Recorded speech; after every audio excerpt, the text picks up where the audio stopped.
But when you're in a low place, you don't need to be productive. It's okay to just rest and comfort your body in whatever ways you can to get through. The goal is not to fix where you are. The goal is to get through where you are in this low period, because it will pass if you just take care of yourself and ride that wave. Hi cozy friends, and welcome back to Morgan Unraveled. My name is Morgan, and here I like to unravel my anxious mind with my cozy hobbies, mostly knitting. And today that is exactly what we are going to do. I wanted to chat with you while I knit on the very hem of my husband's sweater. If you saw my last video, I cast on some of the yarn I got from Bendigo Woolen Mills for my husband, a Lakes pullover by Ozetta. It's in this beautiful navy blue, and I have really been using this as a mindless knitting project while I have been in a pretty negative, bad mental health space. And I wanted to chat about that. I want to chat about how I comfort myself when I am in a bad mental health place, and how I try to be more gentle with myself. So I'm going to be knitting on the hem of this. I would love to hear it down in the comments if you are knitting on anything while watching, or if you resonate with anything I share today. I really hope that what I have to share about my mental health can resonate with you or bring you some sort of comfort or validation. So without any further ado, grab a project and a cup of something cozy, and let's unravel. So last month I got diagnosed with pmdd. So that is premenstrual dysphoric disorder. And I already have a history of anxiety and depression. I got diagnosed formally when I was a teenager because I was having panic attacks at school. I was having really bad thoughts and just in a really bad place. And unfortunately, even though I got put on medication, I was on antidepressants on and off for 3.5 years. I was pretty much always on them. It was just they were switching me to different medications, trying to find what would work for me, and nothing ever did. I was in therapy at the time, but I had a lot of unhealed trauma and things that I wasn't ready to really deal with and face at the time, because it has impacted me obviously as a person, and it took healing that in order to make any sort of peace with where I am now in life. I think that's something I talk about on my channel a lot, is those inner child wounds that I am working on healing, especially now that I am a mom, because how am I supposed to teach him how to emotionally regulate if I can't myself, you know? And that's something I deal with a lot when I am in a bad headspace. PMDD is a lot like PMS, but it is way more intense, and it's more common in women who already struggle with depression and things like that, which of course I am. And I also have PCOS, so that makes it more common for me. But it often also impacts women who have given birth. I don't think I dealt with this extremely before having a child, and that makes it a lot harder, because how am I supposed to show up for him if half of my month is me having these extreme hormonal lows? But yeah, typically PMDD impacts the 5 to 10 days before your period, as well as your period, and it can be extreme mood swings. I deal with extreme fatigue to the point where it's hard for me to even just keep my eyelids open and do daily tasks and take care of myself and take care of my son. And it's just been really, really hard for me to function. I've been very low functioning when I'm on those bad days. And it really feels like it's not just a bad couple of weeks. It really is more days than not, because it's impacting about 10 days before my period and the 7 days I'm on it. And today was the first day it felt like I could look at a camera in the past 3 weeks. That's why there's been nothing on here. I got put on antidepressants for my PMDD, and I am hoping that things are different this time. It doesn't feel like it yet, but it does take time for those kinds of things to set in. So I'm really hoping that with me being easier on myself and trying not to juggle so many things, that's why I've not been posting, me just taking it slower and being softer with myself, I'm hoping that that will help me find more balance, and hopefully my hormones can be a little more balanced out. And I want to say right now, because I've seen it before, I don't want any comments about any sort of dietary advice for anxiety, depression, or PCOS or anything. I've gotten comments like that before. It's not helpful. It's not what I'm looking for. So I really just want to share how I get through those bad weeks, so that anyone else who is battling depression along with me can feel seen and maybe have a little more grace with yourself, and know that you're not alone, that we're not alone, and that we will get through it. When you're in the thick of a bad season, because let's be real, bad mental health days are not just a day, it is a bad few weeks, it can be a bad few months, and it feels like this is just your normal, this is just how it is. And so you get so in your head and you're like, I've got to change, like what's wrong with me? Something's got to give. One of the most important things when I'm in one of the low weeks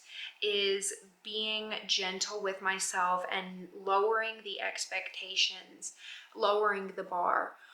One of my friends who has chronic pain and chronic illness uses is the metaphor of spoons. How many spoons do you have? And I like to see myself as a sim. If you ever played The Sims, when my needs bars are all red, my sim doesn't want to do anything. They're too uncomfortable. They need rest. They need to eat. They need to shower. Those are the baseline things, and everything else can't be done until your needs are no longer in the red. When you're in a low place, it's so hard to feel like you can get those needs from red to green. They feel like they deplete so quickly.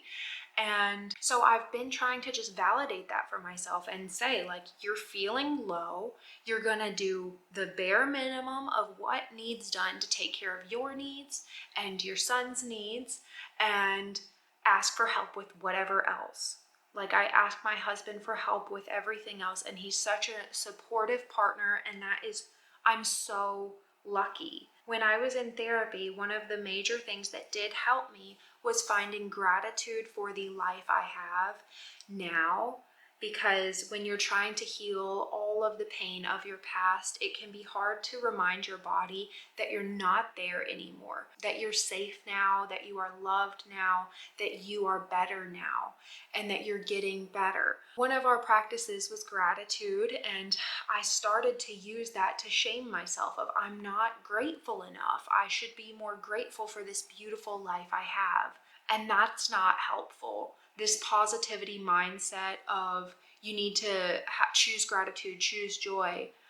I know where they're coming from, but when you're in a low place, you're only doing it from a place of shame instead of a place of, I deserve to feel happy and proud of where I am in life. So I've been trying to reframe that. When I am in a low place, I try to ask myself, what am I doing right? What am I so thankful for? It's not to counter why I'm struggling, because it's okay to struggle and still be grateful. Those two things can coexist, but it's a really hard balance. And I think the biggest thing for me in my bad mental health time is always to remove shame from the equation. I try, so it's a really hard thing to do, but trying to not shame myself when the dishes pile up, or when all I want to do is knit, or when I don't want to knit. A lot of the time, knitting comforts me, but when I am in a really low place, I can also just have no energy to do anything or to do anything productive. And creativity is a productive thing in my mind. That's why I love knitting, because it makes me feel like I can be creative and productive. But when you're in a low place, you don't need to be productive. It's okay to just rest and comfort your body in whatever ways you can to get through. The goal is not to fix where you are. The goal is to get through where you are in this low period, because it will pass if you just take care of yourself and ride that wave. So when I get my son down for his naps, I don't feel like filming or doing all the things I should be doing. I either feel like knitting or rewatching a comfort show. I think that's one of the big things that helps me. So let's dive into talking about the comfort things that I do when I'm feeling low to try to give my mind an escape, because I think escape is really important when you're in these low places. First of all, I stop using social media. Back in 2020, I took like 4 months completely off of socials because I needed to for my mental health. I was in a really low place. My life felt like it was falling apart. I think we all felt that way in 2020. And I didn't need to be perceived online. I didn't want to be social. When I am struggling mentally, I do tend to isolate. And I know that's not a super healthy thing, but I think I try to focus on what I think of me and what I need versus what the world might need from me. Like what DMs are waiting for me, or I just try to remove the social pressure life. I just want to focus on what I need here and now. So I think a really important one, if you're struggling mentally, is try to check out of social media. I don't think YouTube counts. I spend a lot of time on YouTube when I'm in a low place. I watch my comfort creators, and I often tend to stop watching videos that make me feel any sort of pressure.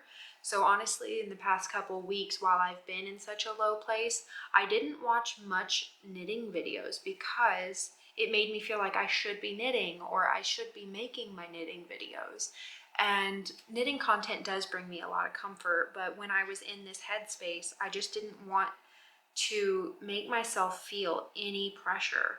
So I honestly was just watching Sims videos. I love the game The Sims. I think it's funny that I've already mentioned this game multiple times in this video, but watching Sims videos really helps bring me comfort. I have some comfort creators that I have watched since like 2015, and when I watch their gameplay videos, I can really just turn my brain off and feel like I am hanging out with a friend.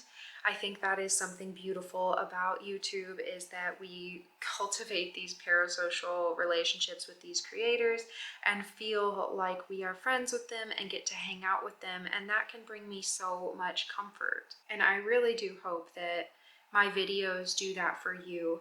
But when I'm in a bad mental place like this, I feel guilt that I'm not showing up. I try to remove all of that guilt and remove all of the shame and just focus on what I'm needing. And then for more comfort watching, I like to rewatch an old show, because yet again, that feels like hanging out with a friend, like this fictional friend that you already know the ins and outs of. You already know what's going to happen in the show most of the time, unless it's been years since you've watched it. I'm currently rewatching Dexter for like the 4th time, but because it's been so many years since I rewatched it, it feels like I'm rewatching it all for the first time and like literally surprised by everything all over again. I recently rewatched Gossip Girl. I also re-love to watch Gilmore Girls and Jane the Virgin and Supernatural and Vampire Diaries. Those are all really good comfort shows for me because I feel so connected to the characters. Any show that you have nostalgia with and just find a lot of comfort in the characters, I highly recommend doing a rewatch when you're in a low place, because it gives you something to look forward to when you have alone time. I think that when we're in a bad place, we can spend way too much time in our heads overthinking. So give your brain something else to focus on so that you can just escape and get through, because the goal is, again, not to mindset your way out of this depression, because like that's what I try to do. I'm like, oh my gosh, I need to come up with a plan. How am I going to better myself and better my life? But that's not helpful, because I'm just blaming myself for where I'm at and trying to fix it, when I really just need to accept myself where I am and find a way to get through and bring myself comfort where I am. I would love to hear what your comfort shows are that you like to watch when you need a little bit of comfort, and if we have any in common. When I do feel like trying to get myself through the low, I try to journal. You can also talk to a friend, a very trusted person that you know will be uplifting and validating, if that is something that helps you. But some of the things I like to journal about, I'll journal about where I'm at and what I'm thinking, but I also will sometimes try to say, what have I done good today? What could help me feel better tomorrow? And one of the things I journaled about this week is what makes me a good mom, because I spend so much time telling myself, oh, this makes me a bad mom, or, you know, getting in my head about how I'm showing up for my son, especially as a parent who's trying to unpack so much from their own childhood and unlearn unhealthy behaviors that were modeled for me. I think it's really helpful to stop and say, here's what I'm doing right as a mom, and what can I do more of that makes me feel like a good mom. I think that moving at a slower pace helps me a lot when I'm in a low place. I try to knit slower instead of trying to get it done as fast as possible, because when that productivity mindset starts to creep in, you can feel like you're not doing enough. I think I feel that way as a person, as a mom. I often tell myself I'm not doing enough.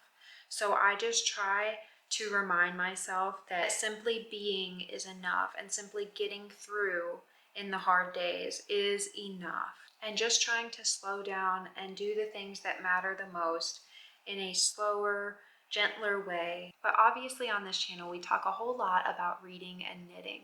And I want to circle back to those things and hit home that these things are meant to bring us comfort. But when they're not, when they're feeling like this chore of, oh, I don't even have the energy to sit up and knit, or I have to finish this book, or whatever it is, if you are coming from a place of pressure, expectation, or shame, it's not bringing you comfort, and you really should give yourself permission to stop or slow down or take rest. Because really, if you don't feel like doing those things, the expectations you're putting on yourself for your hobbies are going to take that hobby away from you. They're going to take the joy out of your hobby, and it won't bring you comfort anymore. And at the end of the day, we all knit for different reasons, but my reason for knitting is for comfort and joy. So if this isn't bringing me peace and I'm feeling like it's a chore, I put it away, and maybe I'll cast on something new, because sometimes that's exactly what my brain is needing. But sometimes I pull out an old project and I get to work on it again and get excited that I'm doing this thing that I've put off for so long. So whatever it is that can give you a little boost of pride for yourself and isn't coming from a place of, I have to finish this project, I have to finish this book.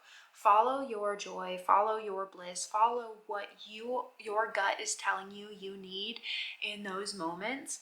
Don't just knit the thing that you've already started because you think you need to finish it. The purpose of my knitting is not to finish as many things as I can, as fast as I can. It's just to enjoy the journeys of my projects. And I want to give you permission to try to reframe it and think that way as well. Just enjoy the journey of your projects. And if you end up not enjoying it, then put it down for a little while. You'll come back to it eventually, and you can do a fun little finish it month, or whatever it is that inspires you to finish that one day. But right now, if you're in a low place, just do what you need to do to get a little bit of dopamine and just comfort yourself. There is no need to shame yourself around your hobbies, whether you make knitting videos or you don't. Just do the thing that brings you comfort, and don't when it don't. And don't when it doesn't. So going forward, while I sort out my own mental health and try to find more presence in and balance in my life and in my brain, I am giving myself permission to only upload on here when I am feeling inspired, because I feel like making my videos is a hobby of mine. I want it to be something that I'm enjoying the videos I'm making. I'm proud of the videos I'm making, and I'm excited to share them. Some days when I am low, I do not feel able to sit down with a camera and film a podcast or film a video or edit a video, because I know when my son goes down for his nap, I don't want to spend the whole time editing. I want to spend that time comforting myself or spending alone time with my husband after my son goes down for bed. That's what's important. That's what I need in those times. So I'm really just listening to my brain and my body and doing what I need. And so I really hope you can understand where I'm coming from with that. And I don't upload for a while. I really wanted to try to be more consistent on here, and I was for a while, but it was getting to a point where I was sacrificing my knitting time and my alone time to be able to edit, which I do enjoy when I'm in a good place, but I'm not in a good place right now, and that's okay. So some things have to get sacrificed so that I can just find myself again and find my peace with where I am.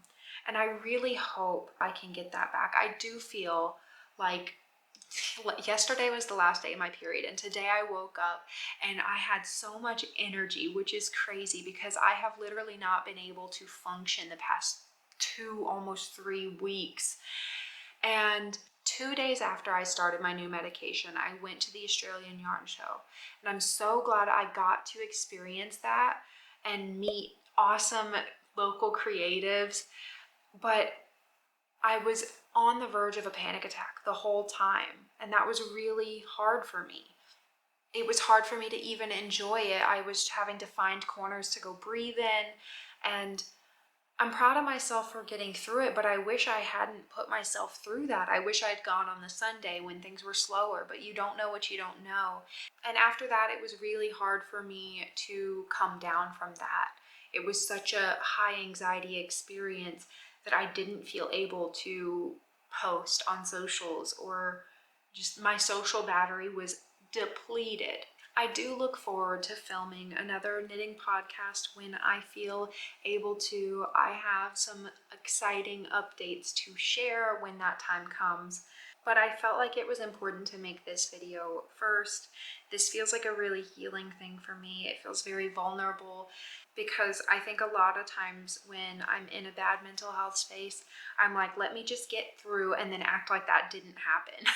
Like, how can I get back to that normal?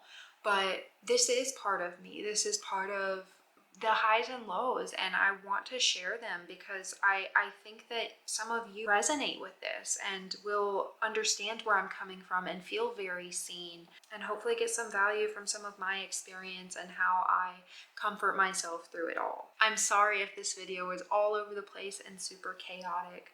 I know it's not my usual format, but I felt really compelled to share this since I woke up feeling a little better today and feeling like I could handle things a bit more. It's so crazy when you reach that light at the end of the tunnel. And now that I have a name for it, getting diagnosed with pmdd, which I was pretty sure is what I was dealing with, I recognize what is happening to me, and I just know that it will end. I just have to get through it. With just general depression, that can be a little more difficult because you don't know when it will end. You don't know if it will end. It feels impossible to crawl out of. But I really just think if you give yourself permission to slow down and comfort yourself and get through it, you will. It will get better. You are not alone, and I hope you can do something that brings you comfort and gets you through. I think that is all I have to share today. And I want to say thank you so much for watching and unraveling with me and being patient when I'm not able to post. I hope you all are taking care and finding ways to unravel, and I will be wishing you a very cozy week. Bye, guys.